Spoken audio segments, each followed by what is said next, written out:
Hey, what's happening, guys? What's going on YouTube? You guys have tuned into Rules for Rebels, and in today's video, we're going to be talking about the FIRE movement, the FIRE lifestyle, financial independence, and retiring early. Well, I realize this is an entrepreneurship and business channel.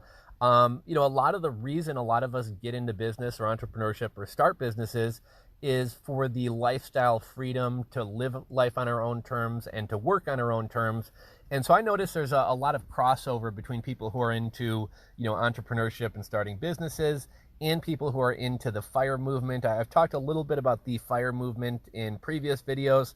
I know some of you guys kind of live this lifestyle. Some of you guys are interested in this. So I thought you guys would enjoy today's video. In today's video, we're kind of going to be talking about a YouTuber by the name of Chase Juggler.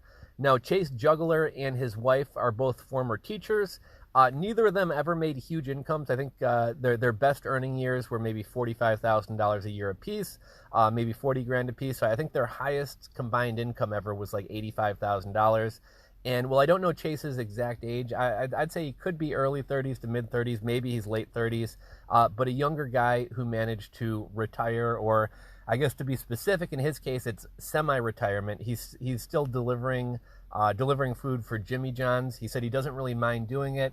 He likes kind of the low-stress job. And the reason he and his wife both continue to hold down part-time jobs is they only need about 30 grand a year to live. So he said he and his wife can each work about 15 hours a week at low-stress jobs, have all their time to themselves. They actually kind of enjoy the jobs and enjoy working because it gives them some social interaction. It gives them some things to do. And he's pretty much living life on his own terms. He and his wife live down, I want to say Durham, North Carolina. So maybe a little bit lower cost of living than some other areas of the country. But that's what I wanted to talk about in today's video. Drop a comment. Let me know your guys' thoughts on the FIRE movement, the FIRE lifestyle. Does this appeal to you? Are any of you guys currently living the FIRE lifestyle? Did you see that Playing with Fire documentary that got pretty big a couple years back? The FIRE movement seems to be really popular among millennials like myself and Gen Zers. I think a lot of us kind of value our time and leisure activities and hobbies and experiences over things, and so it's kind of fitting that we would kind of gravitate towards the FIRE lifestyle. So if anybody is completely new to the idea of the FIRE lifestyle, FIRE stands for Financial Independence, Retiring Early. And it's basically the idea that you figure out what in your life makes you happy and what brings you value. You spend, you don't got to be super stingy or frugal or not have any fun. You spend on those areas, and things that don't really bring you much value, you pretty much cut those out completely or cut mercilessly. And, for somebody like me, I'm not really into fashion. I'm not really into cars. So, I drive a shitty old Hyundai, and I don't really spend money on expensive clothes. But other things like, whether it be travel or coffee or weed or going to the beach, things that I do enjoy, I splurge on. And that's kind of the FIRE movement in a nutshell. It's trying to up your income as much as possible, trying to get a better job, get raises at your job, create some type of passive income stream, create some type of side hustle, and then try to cut expenses as much as possible. And the goal is to be able to live on less than 50% of your income and to save and invest the rest. And I think that's why side hustles and things like that are so important and so critical if this is a goal of yours, is because if you can live off of your day job, or even better, if you can live off of your side hustle, then your day job, 100% of your day job money just gets banked and invested. Think if you had a couple extra $1,000s a month to throw into Bitcoin or even an S&P 500 index fund over the past couple years here. I mean, your money could be up 30%, 50%. I mean, if we're talking crypto, thousands of percent. So living off a fraction of your income and having some disposable income to save and invest can really make a huge difference. Anyhow, this Chase Juggler, I think I first started following him back in like 2018 after I'd sold my business.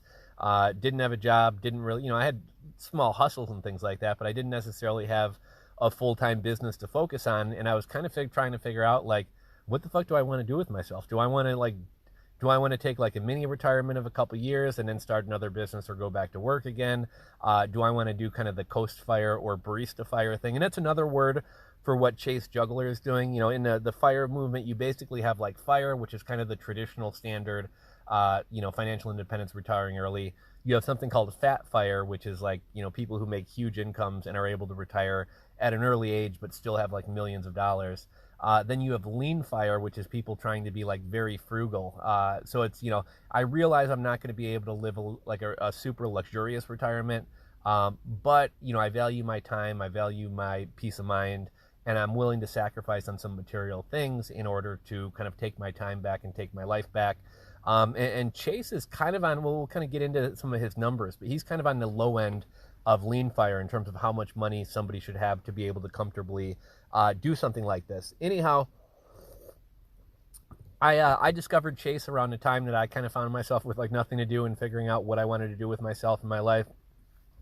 And he doesn't put out much content. Like I said, he puts out, you know, 2, 3, maybe 5 videos a year, and just kind of updates people with his progress, challenges, you know, things he likes about being semi-retired, things he doesn't. And it even gets into like, you know, budgeting and some money saving tips and things like that he's doing.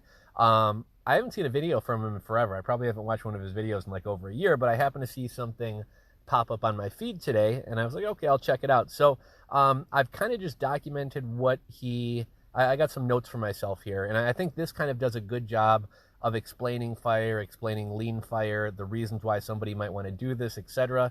And I'm just going to kind of go through my notes here. And this is stuff from Chase's most recent video, as well as just some of the historical ones I've watched and kind of know a little bit about his lifestyle. And let me know. I'd love to hear from you guys. Is this something that would appeal to you? Would you get bored being semi-retired at a young age? Do you figure as long as I'm going to work for Jimmy John's, I might as well just keep my day job and stack even more money? Does this seem like a stupid plan? Does this seem like a good plan? You know, when it comes to entrepreneurship, I think the reason a lot of us are entrepreneurs is because we work differently than other people. We look at life differently than other people. We like to do things on our own terms. And I think a lot of times entrepreneurs struggled in like the structured environment of school, and oftentimes don't really do well in structured work environments. And we kind of march to the beat of our own drummer, so to speak. So I think like the FIRE lifestyle and kind of living life in a little bit of an outside the box kind of way might appeal to a lot of you guys. Even if Chase's lifestyle or what he did isn't exactly what you want to do, you know, hopefully it just kind of gets you thinking about your priorities and thinking about life. And I think that's one of the big things, is just not meandering through life, letting life kind of send you where it wants, but actually living intentionally and having a plan. So let's start going through my notes here. Chase the Juggler, he's a former teacher, semi-retired. And you know what? If I could go back and do it all over again, I probably would have been a teacher. I know teachers everywhere don't make that much money. I know Chase was only making $45K, which isn't terrible, isn't great. Here in the Chicagoland area, man, like I got a couple cousins who are gym teachers, make over $100,000 a year with a $25,000 benefits package, and you know, work 8 months out of the year. Like teaching in some of the nicer Chicago suburbs is a pretty good gig. And even in the city of Chicago, I think they make baseline about $75,000 or average about $75,000, which is about 25% more than your average Chicagoan, which is why when the Chicago Teachers Union strikes all the time, you know, I and a lot of other people don't have a lot of sympathy for them. They work 8 months a year. They're paid substantially better than the vast majority of people in Chicago. Great benefits, etc. Anyhow, when Chase retired, he and his wife retired with $300,000. For anybody who's into like the FIRE movement, like probably 354,000. Most people would tell you you're crazy for retiring at a young age with that amount of money. Now, obviously, Chase and his wife are bringing in $30K a year, so they're not having to dip in savings, but that still is pretty low and it's still pretty lean. Although with the performance of the stock market over the past, he's been retired for about 3 years now, or going on 3 years. You know, with the stock market performance, their net worth is actually $60,000 greater. So their net worth now is $360,000. You know, with the craziness of the stock market and as much money as we're printing right now, I don't know that I'd be super confident having all my money in equities right now. He and his wife are 100% equities, no bonds, no, you know, more conservative investments, and they're at $360,000 net worth.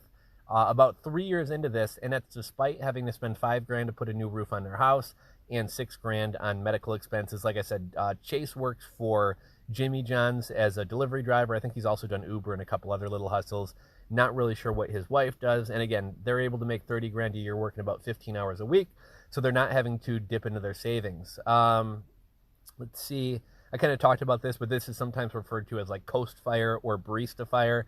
Sometimes people, you know, if you're 35 years old and you decide to retire, you're still going to need health insurance until you're, what, 62 or 65 or whenever you can start getting on Medicare or Medicaid, whatever that is.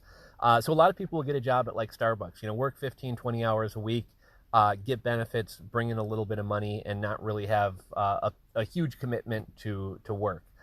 Two of the things that Chase said he kind of really enjoys and that he'll never do again now that he's experienced semi-retirement. He said he'll never work more than 2 days in a row, and he'll never work more than 6 hours at a time. And I think one thing that this kind of highlights is, for a lot of people, retirement is this like thing at the end of the rainbow that they're looking forward to.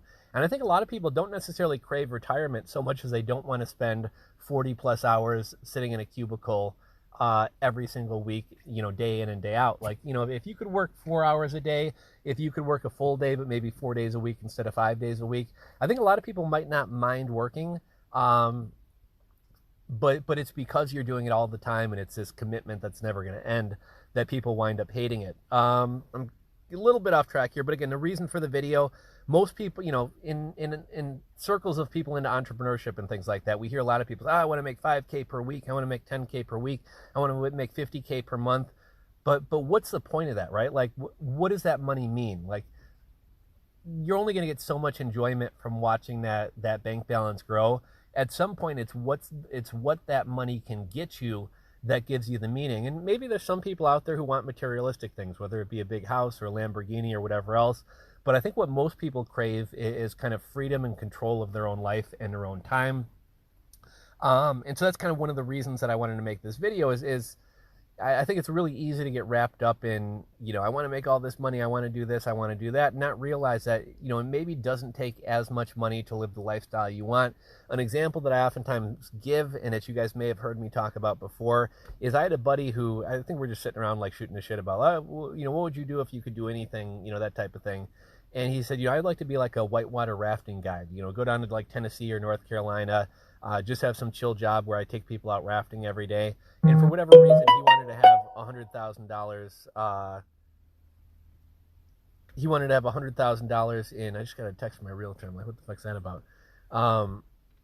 He wanted to have $100,000 in the bank, and I was like, dude, like, I get wanting to have some security, but typically with those kind of jobs, they provide your gear, they provide your room and board, and you're not paid great, but you're paid a salary, so you can pretty much save 100% of what you make. And I was like, dude, if you want to do that, all you really need is enough money enough gas money to get down there and maybe get an apartment or a hotel for a couple weeks until you can kind of find a gig doing what you're looking to do, and you could potentially even line everything up before you left. And so he had this idea in his head that he needed to make $100,000 to be able to do this.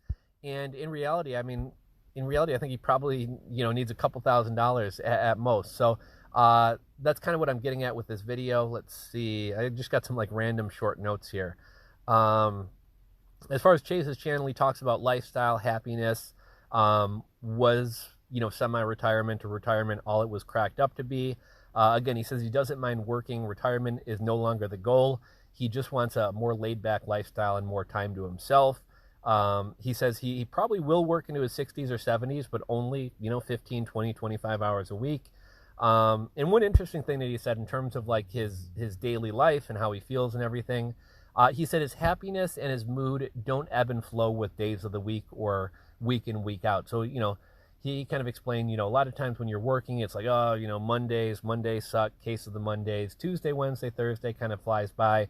By Thursday, you're kind of like, oh man, I can't wait for this week to be over. Friday, you're excited because you're about to have the weekend. And kind of a funny thing with my uncle. My uncle's always been like this. And I've always been kind of like this to an extent. But my girlfriend used to joke, Johnny's like, Sunday, no fun day. Like, if I got to go back to work on Monday, I kind of just want to relax, regroup, get some errands and chores done for the week. And I don't really want to go out and do fun things on Sunday, which kind of kills like 50% of your weekend right there. And I remember I had an uncle where if we got together on Friday night, he'd be like, oh man, I can't believe I have to go back to work on Monday. And it's like, dude, you've been out of work 2 or 3 hours and you're already, you're not even enjoying the weekend. You're already dreading having to go back on Monday. Chase talks about how the first 6 months was an adjustment period. He really didn't know whether he loved it or hated it. Now he says he doesn't remember what his previous life was like.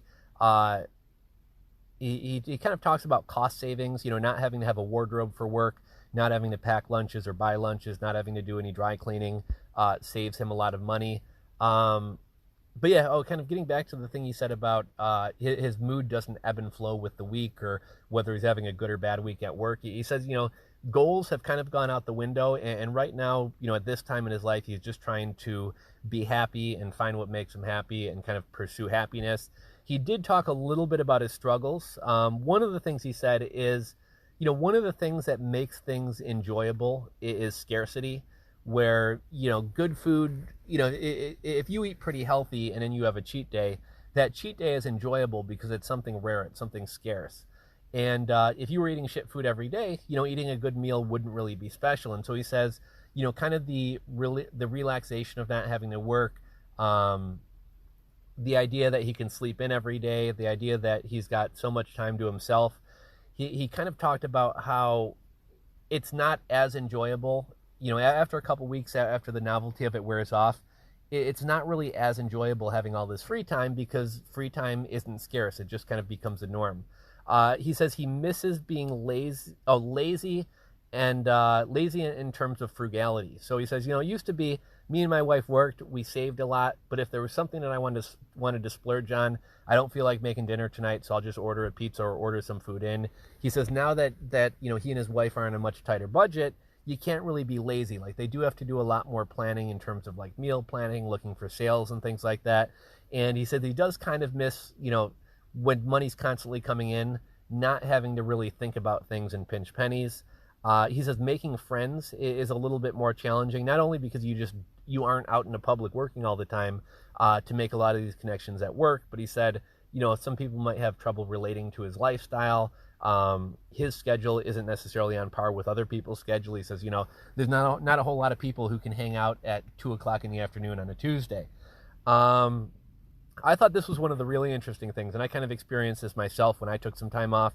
He says there were a lot of things that I thought I'd like to do, or thought that I could focus more on now that I didn't have time to work. He's like, I always wanted to get in better shape. And he said, here I am 2.5 years in, or 3 years in, or whatever it is, and I still don't have a six-pack. And I think that's one thing that a lot of people don't really realize. Like, oh man, if I weren't so busy working all the time, if I weren't so tired when I got out of work, I'd have more time to hit the gym, I'd be in great shape.